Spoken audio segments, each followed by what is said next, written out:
Welcome to SNY Please. Terrible. Episode I don't know what episode. We'll call it It's 100. It's 325. the episode 119. 119. We're back. Luke and I are back. This is Jake Scrotto talking. Luke, say something. Say something for the people. Yo, Big episode coming. episode. Luke and I are here. We are doing our first actual guest experience. Actually, I don't want to say actual guest experience because that'll offend some people. One person. Actual guest experience. I don't want to say one. I don't want to say actual guest. Almost like this is a real podcast now. By far the biggest guest. This guest is actually making this a podcast. I would say. Yeah. I would say this is the first time we could actually call this podcast. As everyone who may or may not be listening may or may not know, but we're not really a podcast. We don't podcast. We're two people who live our lives independently. The main communication Luke and I have had in these past months have just been Instagram videos, Instagram reels, sending back and forth. Some funny, some horrific, some just generally entertaining, mostly horrific things. Yeah. But now today's a big day. This happened all today. Today's Friday, March 17th. Happy St. Patrick's Day. To celebrate St. Patrick's Day, we are interviewing maybe a hint behind me. That's not a hint. The Texas Rangers. It's not the Grom. Not the Grom. Maybe a little hint. The general theme of this episode will be about DeGrom. So this is a Rangers podcast today. This is a Rangers podcast. As we all know, Jacob DeGrom is a Texas Ranger. Our baby boy was stripped of us this offseason, signed with the Texas Rangers to a stupid deal, a ridiculous 5-year. What was it 300-something million? No, 100. 6-year, 185. 240, 185. Wasn't it over? Wasn't the current contract he was on like 126 million? I think he got 185. No, maybe it's 280. All right. Well, we should clarify this before. Yeah. Figure that out. Right, but anyway, whatever contract he signed is 5-year, 180. 5-year, 185. Okay. All right. Well, whatever. 300. I don't know why I said double what he's getting paid. I don't know. He's getting paid $60 million a year. I don't know why that was my thought, but he's a rich man playing for a Texas Ranger ball club, not in New York. And as many of you know, I'm a big DeGrom fan, as I will clearly explain in this interview. I don't even know if we could call it an interview, a talk. Today, Jared Sandler will be joining the program. Not to be confused with Adam Sandler. No, we did try to confuse a lot of people. Yeah. If you saw our Instagram today, obviously not today while you're listening, but the actual today, Friday, March 17th, posted a picture of Adam Sandler and his nephew, Jared Sandler. Just as a little hint, as a little breadcrumb to what we've been cooking up today. But yeah, so we had a Twitter exchange with Jared Sandler. You did. This is very much all you. Yeah. I'm kind of just here because I'm here. Because you're here, and I love you, and I need you here. I need you here. I can't do this on my own. No, you can't. So he tweeted a stat, a Jacob DeGrom stat, and I've before tweeted. I even screenshotted my own tweet, just for proof. I have tweeted that Jacob DeGrom stats are the best thing in baseball, and I stand by that. They are the best thing in baseball. It's the thing I enjoy seeing the most. I think I said DeGrom stats are the best thing in sports on September 7th, 2022. Best thing in sports. Seeing DeGrom stats above every other legendary pitcher stats. That's what I want to see. That's what I want to see. And I've been very picky on these Rangers reporters. So last night, Jared tweeted out a stat, and I just said, good tweet with a thumbs up. Just a genuine, like, hey, you did a good job. Very innocent tweet. I like it. Good job. I should have sent my face like, good job. But then he made it worse. He took that as maybe I'm, making fun of him or whatnot. Troll. So he replied to me saying, not sure if you're trolling or serious, but it seems like Mets fans just can't get over the fact that he called him JDG. He lowercase the D. JDJ. Or yeah, JGG. JDG. It's good to type, but if you say that out loud, just say Jacob deGrom. JDG. It's very difficult to say. Yeah. But he lowercase the D, so I was fine with it. Mets fans can't get over the fact that Jacob deGrom left. So you have a podcast. If you're trolling, let's just talk it out. So I wasn't trolling, but I took it as an opportunity. Let's talk it out. Let's have a conversation. So I DM him. We were going back and forth a little bit today. And this is what I'm thinking. He's gonna come in hot. Yeah. Come in hot. Yeah. And then we're just gonna be like, nah. Yeah. So hopefully this is before obviously we're interviewing him. I have no idea. Talking to him. We don't know what to expect. We've never obviously done anything like this. Most of our podcasts are just us randomly talking about who knows what, our lives, shows, a little bit of Mets, a little bit of just anything else. And a lot of our listeners have expressed that they like the anything else more than the actual Mets stuff, which was originally our goal. But I don't know. It is what it is. If you're listening, it's fine. Yeah. And also, we don't really do this. And no one really listens. So and no one ever listens. It's fine. We'll tell them nobody listens to this. You could say whatever you want. Be vulgar. Yeah. Really let loose. Yeah, no one cares. That's clock. Been our motto. That's been our motto from day one. No one cares about this.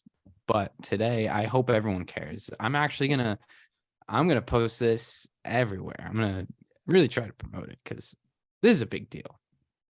He's got a big following. Jared Sandler, who we were just trying to do some quick research of who he actually is, what he does, what his job is, because his Twitter bio just kind of adds a radio show, adds the Rangers, adds Bally Sports. It's like who do you work for? Jake, I got an idea. What? All right, so you've been in contact with Frank multiple times. Yes. We should secretly just send Frank a Zoom link. And then, like in the middle of Jared's interview, just have Frank jump in and just start yelling, ranting. But I think this might be the first New York media, Rangers media collaboration to clear the air. That's what I'm saying. I'm more than honored to represent the entire Mets fan base and organization here. Is this the first one? I think so. I think so. Yeah. Let's not put that in our heads. Yeah, let's just not stop saying that. It's not a big deal. It's not a big deal. Get him in here and just troll him the entire time. Like, DeGrom's not even that good. Dude, you think I care about DeGrom? Glad he's gone. You think glass arm? Think I care about DeGrom? Me? Care about DeGrom? What if he's with DeGrom? It's like, you want to troll? You want him to troll about DeGrom? Say it to his face.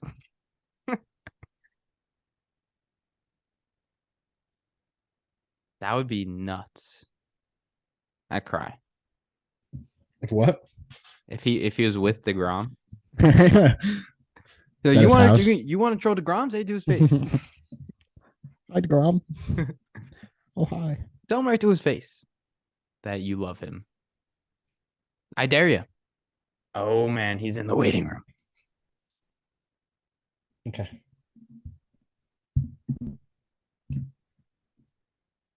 Are you adding him? Yeah. He's muted. Jared? What's up, fellas? How y'all doing? Jared, good. How are you? How's Arizona? It's not bad. Weather's finally starting to be nice. It was pretty chilly first month or so, which is a little unlike Arizona, but otherwise no complaints. Where are you guys? I'm in Jersey City. Okay. And then South Florida. Yeah. Okay. All He right. goes to FAU. Yeah. Awesome. That's cool. What where are you out of college? I'm in out college of right now. college. He's in No, college. I figured since you go to FAU, you're in college. You're out of college, Jake? Yeah. I'm 24. Got it. All right. What do you do? Right now I'm just serving at a restaurant. Cool. Got a Good serving restaurant? gig. Yeah, it's a good restaurant. All right. Yeah.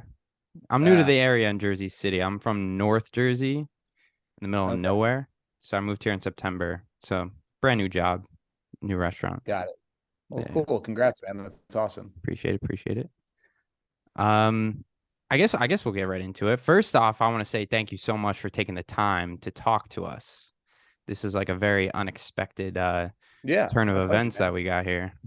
And if you could introduce yourself for our audience. Yeah. Yeah. I am my name is Jared You're cutting in Sandler. and out. I am a broadcaster upper of stuff apparently. Oh, you got You're good now. You're good now. Okay. Yeah, so I don't know if that came through now, but Jared Sandler, Rangers broadcaster, and grew up in the DFW area, so came to broadcast for the team I grew up rooting for, which is a lot of fun. Yeah, that's awesome. So this came about through a little Twitter exchange. And real quick, I just want to explain my side of that. So I a huge DeGrom fan, first of all. I'm a Mets fan, obviously. But DeGrom, like I fell in love with DeGrom from the jump. Won the Rookie of the Year 2014, 2 Cy Youngs, obviously. And when he came up, it was in the middle of the, Matt Harvey, Noah Syndergaard. Syndergaard was getting all the opening day starts, but DeGrom was always my guy. Maybe it's because we share the same name, Jake and Jake. But I immediately attached myself to him, and he just became the best pitcher of all time right in front of my eyes. And especially the 2018 season, that Cy Young year, he was the only reason to watch the Mets because we stunk that year. And as a diehard, you watch every game, but it was DeGrom day. Like we used to have Harvey day. It became DeGrom day. We get to see the greatest pitcher of all time. And obviously he left this year. And it was hard for me to say goodbye to that. So recently I went and I followed you, Evan Grant, a lot of the Rangers reporters, just to keep in touch with the guy, just to see, all of his spring little videos, all of that. And I guess like, I don't know, a lot of jokes were posted. I like to, Twitter's fun that way. You could comment on people's posts, people you don't really interact with. And the comment I made on your stat was a genuine comment, just like good post. Like, because I like a lot of your tweets, but you're not gonna see all the likes. So I just said, hey, I like that. I've tweeted in the past, DeGrom stats are the best thing in sports because they're just unreal, right? So that was my genuine thumbs up to that. And I'm curious to see what you thought of it and your side. Yeah, I mean, I love Twitter too. I think about when I was growing up, just a diehard sports fan, and specific to my teams, the ability to interact with people who followed the team on a deeper level, or dare I say, had a level of access or insight that just wasn't available for, whether it was me as a 10-year-old or, even, at an older age, just, not having the same level of access. And I think Twitter in general, I have a back and forth on Twitter. I think Twitter overall, like if I didn't have this job, I would have a Twitter. I don't know how much I'd post. I don't know that people would give a crap what I'd have to say anyway. I still don't know if they do. But I do think it's a great way to consume information. I mean, I can't tell you how many items of news I've learned on Twitter as opposed to a more traditional method. And I do love the ability to interact. When I first started, I interacted any that tweeted at me, I would respond. And the other half was, led to an argument or disagreement. And it took me until, well, I don't know, maybe the following season of sports watching after my first baseball season, when I was watching my own teams, to realize, hey, like, I'm emotional as a fan in a different way. I'm not going and just throwing out random crap on Twitter, but like I'll throw a pillow or I'll kick or scream or whatever. And, being a fan is awesome, and everyone fans differently, and there's no right or wrong way. And then I also realized that there's certain people on Twitter who maybe aren't, they're not loving their life. And they use Twitter as a way to vent, and it's not really incumbent on me to, kick them while they're down or whatever. So I try to pick and choose my interactions. But with DeGrom, and understandably so, because like I said, fans are fans and they're emotional and passionate, and that's what makes fans awesome. And whether you are a rational, level-headed fan or a super emotional, volatile fan, as long as you're not like, hurting other people, like harming other, it is what it is. But understandably, there were a lot of Mets fans who were upset or are upset that he left, of course. And I think there are, if I may say this, I think there is a level of arrogance with people from New York who feel like no one in their right mind would ever not want to be in New York because it's this great city, and who wouldn't want to? And if you don't want to, then you're soft or this or that. When in the reality is, it's just not for everyone. New York kind of lives in its own bubble. Yeah, and it's hard for the New York people to understand the large scope of the league in general. You could see it with the current debate with the World Baseball Classic. It's people live in their bubble. They think one way, and there's a much wider scope going on that you might not realize. Yeah. So, as you'd expect, a lot of sarcastic, sardonic, negative tweets from Mets fans. Here a lot of us are in Rangers world just trying to show Rangers fans Jacob deGrom on the mound. Because gosh knows, after he had the side discomfort spring training, it's now like, Jacob deGrom watch, and you just get a lot of snarky tweets, which is fine. But to some degree, Mets fans who are issuing those, just, hey, you had a great run with him, you got a hell of a team. What are we doing here? Like seeking out DeGrom content to just try and trash other folks. So I didn't know if your tweet was sarcastic or not. But I'm always happy to talk ball, so I figured I'd jump on. It's awesome. Thank you again for coming on. I have a couple questions. I guess like one that relates to that. Like, did you expect first, like when DeGrom got signed, like what was your first thought? Like where were you? What'd you do after that? As someone in the broadcasting, as someone, you got a radio show, you do the broadcasting. What happened after that? Yeah, so I was pretty confident the Rangers were going to make a big move with their rotation. I did not think it was going to be DeGrom. And part of that out of ignorance, thinking, well, DeGrom's probably going to go back to the Mets because they got a whole lot of money. And that's what we thought. That's what we thought. Right. Yeah. And I've got to know him just a little bit. I'm not going to say that I, already have this deep relationship with him, but what I know now that I didn't then is that he's just not someone who I think loved New York, the spotlight, the attention, even though he thrived and was great. It wasn't like, he went to New York like Javier Vasquez with the Yankees and all of a sudden became a different pitcher. Countless examples. I don't know why he's the first one that came to mind, but I think he was happy to not be there. And that's not even a shot at the Mets or the Mets organization. And it's not even a shot at New York. It's not for everyone. Yeah, you could.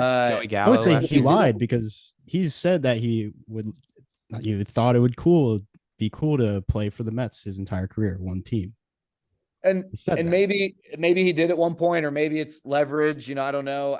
The only thing I'd say is I've heard from too many people that he never went back to the Mets and gave them an opportunity to match.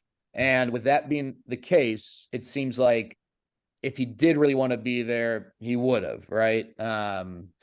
So I was hanging out. We actually had a couples weekend at a buddy's ranch, which is such a Texas thing, obviously.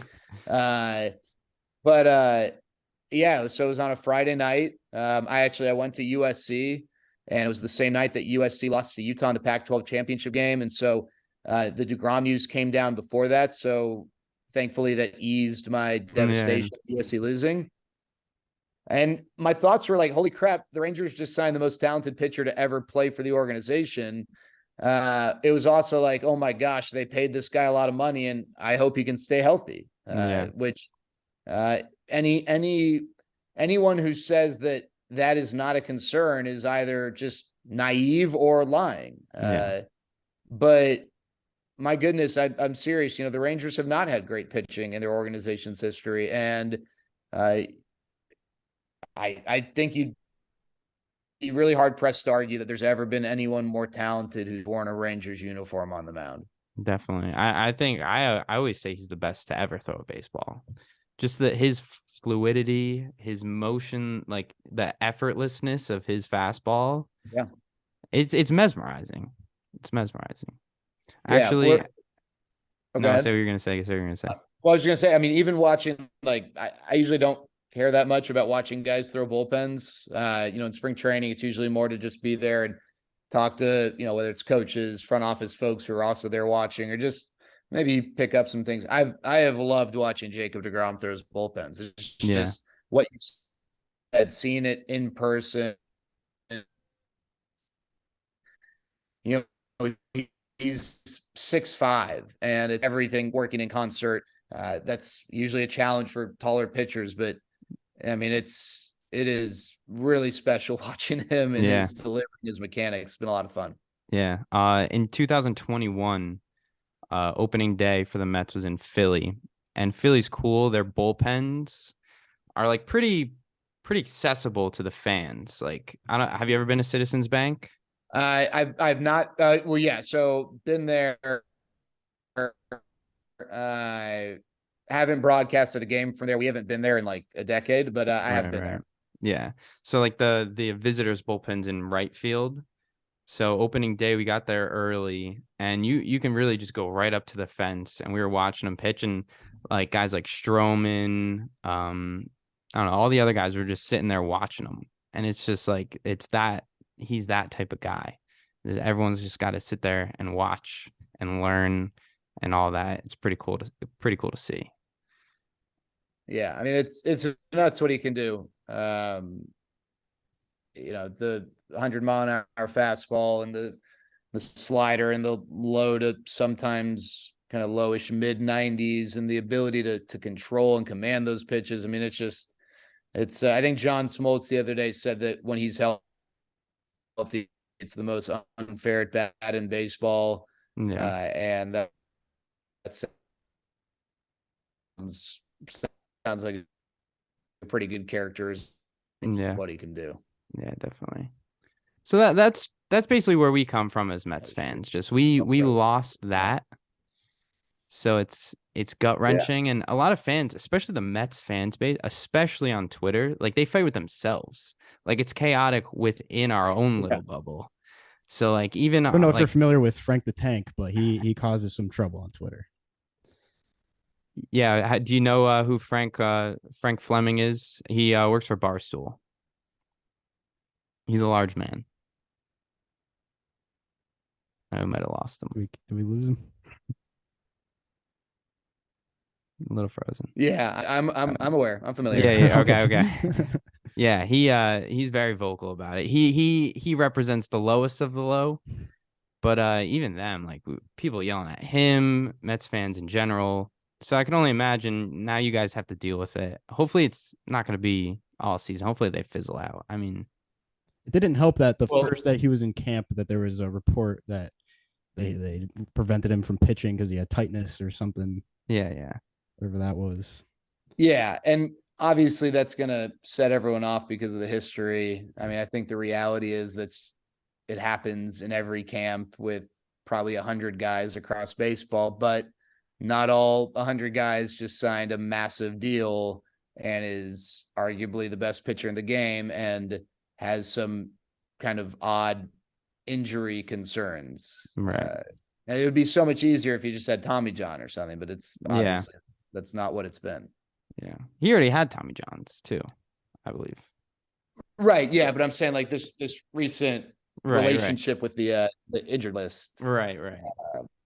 And we're very familiar with that. It seems like a lot of history. Yeah. Last year we were actually at spring training because he lives down in Florida and I went to visit Florida just to see a couple games. And we went to 3 games. We were going to go to 4 total. DeGrom was scheduled to pitch that 4th game we were going to. As we're leaving the 3rd game, it was announced that he got scratched from that start and then never pitched again until August. In DC, which we went to. And then we went to DC. We drove down to DC to see his first start last year, which was, again, pretty cool. And they also have Washington has that bullpen, same kind of thing. Got a cool. This is my screensaver. Oh, that's awesome. And pitching. Cool. It's going to be like that forever. That's pretty cool. Yeah. We just wanted to clear the air that we are very big Jacob DeGrom fans. Yeah, no, that's good. For the best for him. And even if you were just trolling, I mean, it's part of the fun. Like I always tell people, rivalries are great. The sports hatred you might feel, that is a part of what makes this fun. Bandwagon. I'm not saying this is you guys, but bandwagon fans, everyone wants to rip them, but bandwagon fans are the people who fill stadiums. Yeah. Take it from 60% full to, hey, you're winning. Now people are going to show up and some sports friction is there's never anything wrong with that. And I'd be lying to you if I said that, there haven't been cases where I've, had a player on one of my teams leave and now I'm, curious and follow his every move just to see if he's acting different teams' laundry. So I'm sure there are a lot of Mets fans who are going to, the minute he gives up a run or gets hurt or something, we're going to hear all year long. But it'll be fun, and if he can stay healthy, it'll obviously be a treat to watch him pitch. And we're rooting for him. What would you say the over under on starts is this year for him? Say we said at 25. So I was going to say that was the number I was going to throw out. I tend to be a little more optimistic with the health thing. My role, I get asked a ton of questions about so many different topics, whether it's in baseball or other sports. And a lot of it is, opinions on this or assessing this or that. And if it's about someone's performance, not that I have all the answers, I'm just a stupid broadcaster, but it is way easier to formulate an opinion and feel good about it than it is with anything that's related to medicals, because I just have no clue, right? Yeah. Like I have zero, I sucked at science. I didn't take any like biology, I'm not a doctor. And so, I can sit here and I can tell you, hey, I think he's going to make 12 starts, or, hey, I think he's going to make 30 starts. And I have zero real reason to back it up other than whether I'm feeling optimistic or pessimistic. Yeah. Fair. Very fair. Say he's healthy. The only thing I've got that the Rangers team doctor. Oh, sorry. Go ahead. Oh, I'm sorry. I was going to say like completely healthy. I know, like I was even talking about with Luke the other day, a lot of Bucks press conferences last year. It just seems like he was annoyed with like the load management of it, like not letting him go his 7-8 innings, even if he says he's feeling good, with the pitch count and this and that. Like it's very disappointing. You go see DeGrom and they have him on a leash. Like, do you think there's going to be a lot of that this year in year 1 of a 5-year contract? That's a good question. That's a good question. I'm sorry too. I don't think my internet connection is great. So if I'm talking over you guys or whatever, freezing up, I apologize. No, it's okay. It's okay. So, I definitely think his first start will be limited. He's going to pitch on Sunday, Mm-hmm. and then I'd imagine he might get one more look on in a game situation, but I don't think he's going to be hitting 100 pitches on opening day.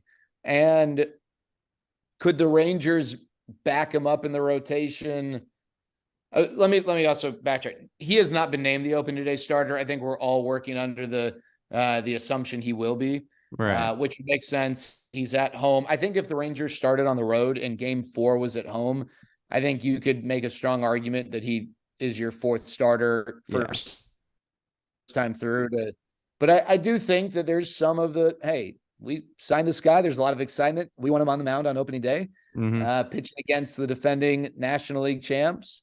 And so because of that, maybe he goes, he's at 80 pitches on opening day. But I don't necessarily think they are going to load manage the heck out of him as the season goes, though I wouldn't be surprised if he misses a start or if they're hesitant to get him up to like 110 pitches regularly, just because at the end of the day, the idea is, hey, we need this guy for as many starts as possible. And if as many starts as possible means, hey, we're going to keep him at around 90 to 100 pitches and not more, that's fine with me. I'm okay with that. And then you get him in the playoffs and, hopefully it ends up playing out well if you get to the playoffs. Right. Do you think the pitch clock has any effect on how pitchers are going to manage their load this season? I think that's a great question that if this was after 10 o'clock at night could be answered in a different way with the way you worded that. But I am curious how this will impact a pitcher's ability to go deeper into games, because it's just like, you run a 40-yard dash. And if I were to ask you to run a 40-yard dash 10 seconds later versus 2 minutes later, you're physically going to feel differently about it. And so, and now you mentioned this earlier, he throws pretty effortlessly. He's doesn't appear to be a max effort guy on the mound. I think for some max effort guys, they might have to kind of look in the mirror and figure out if this is the best way to go about things. It also depends on the teams. How our team's still going to be okay with pitchers going 4 innings and giving them their best 4 innings and then using the bullpen to cover the rest, as opposed to pacing themselves. So I don't know that I have the answers. I definitely think it's going to be a topic of discussion as the season goes on. Yeah. Sure. And Luke mentioned another question. Do you know that question, Luke, or do you want me to remind you? No, just remind me. How do you see your season going with your new acquisitions, exciting players? Do you expect the Rangers to be as good as they're kind of being hyped up to be, especially with adding DeGrom? Yeah, I mean, so I kind of think the hype for the Rangers, like I'm seeing on Vegas, like mid-80s in wins, right? Like I'm not seeing people thinking, hey, the Rangers are going to take down the AL West. And this is a very tough division. Houston and Seattle. I think Seattle, I mean, even though they made the playoffs and it's not like people are sleeping on them, I think they're going to take a step forward this year. I actually like what the Angels did in the offseason. I haven't said that maybe ever. But I do think they made some good moves. I think there are going to be fans out there who think, well, if the Rangers don't make the playoffs, it's such a failure of a season. I think if you look at it reasonably, they won 68 games last year, whatever it was. Right. It's tough to add, let's say, 20 plus wins to your record.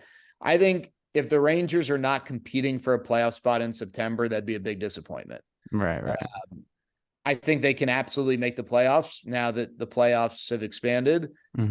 I don't think that I would look and say that they're like a favorite to make the playoffs. And I think Vegas kind of agrees for whatever that's worth. But they're definitely in striking distance, whereas I don't even think they were last year, despite the moves they made. But I just think that not being relevant in September would be a big disappointment. That's to me the barometer for the season. Whatever happens after that, hopefully they're playing beyond 162. But I think next year is the year where if they don't make the playoffs, that's going to be a big disappointment. Yeah. And that's an important question, I think, because a lot of DeGrom's comments, especially during the press conference, was I came here because I want to win a World Series. And, like Mets fans vision. take that to heart. You like their vision coming up. The Mets fans took that very personally because, you left a team with a Max Scherzer, a team that just won 101 wins or games. So that's why I asked. That's why I asked. No, for sure. And hey, this is not A-Rod signing with the Rangers, back before you guys might have, or I guess right around when you were born. Right.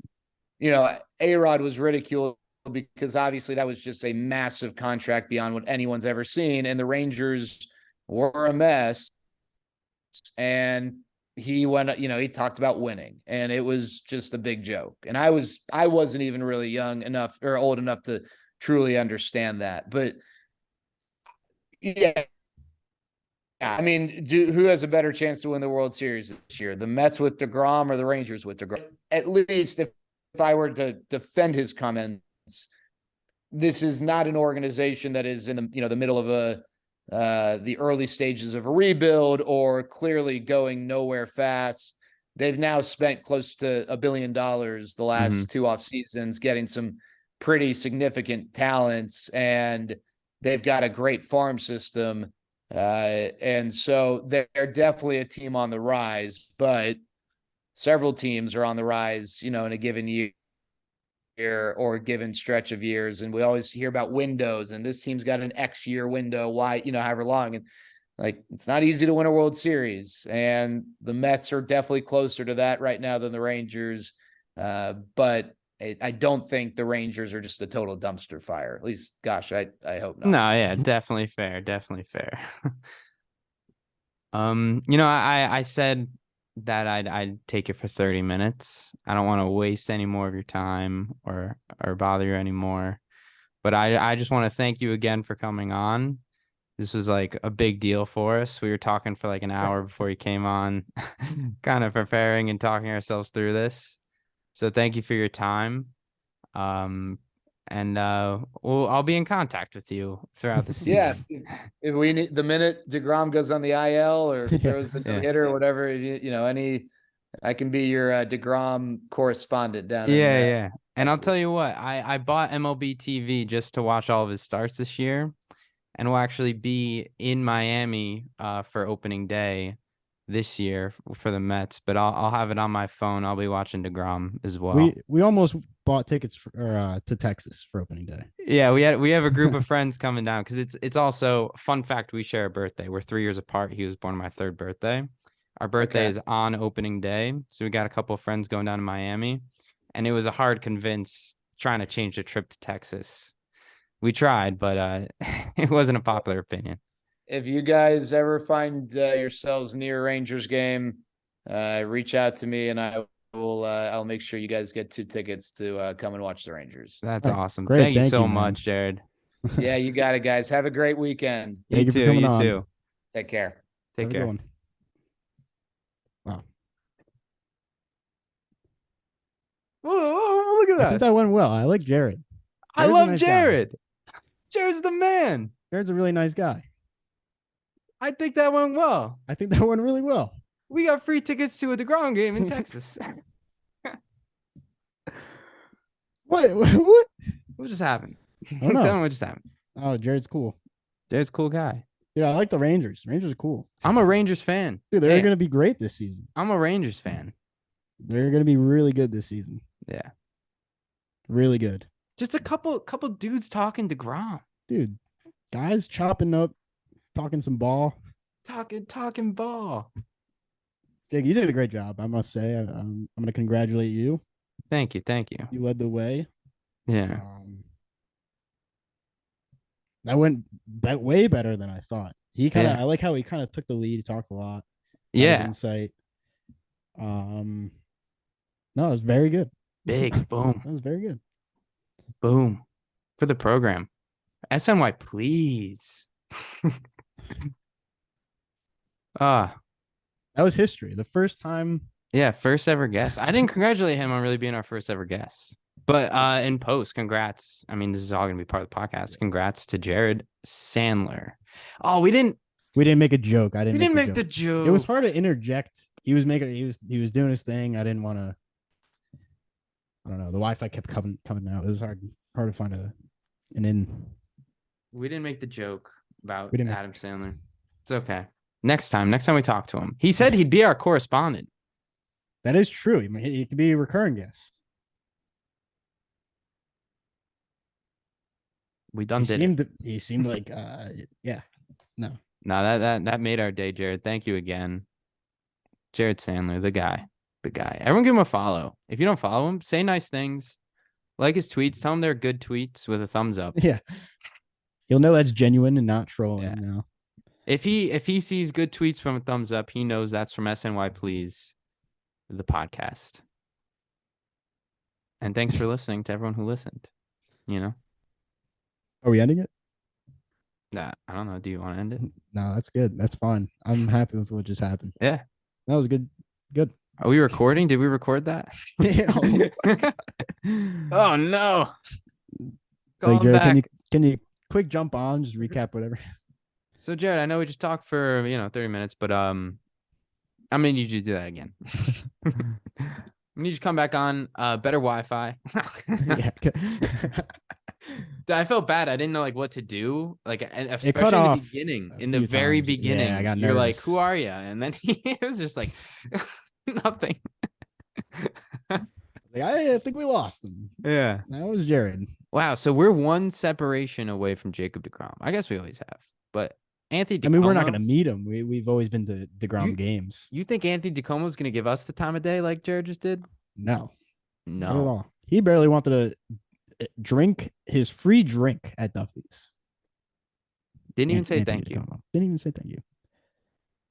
All right. Good stuff. Luke, signing off. Great talking to you. Great seeing you. There's what day is it? There's 13 days until opening day. 13 That's days. A real number. To Miami, and we'll be there. This is episode 119. Hell SNY, yeah. please. 119. Thank you, Jared. Go big. We go big for 119. Thank you, Jared. Love you guys. Love you guys.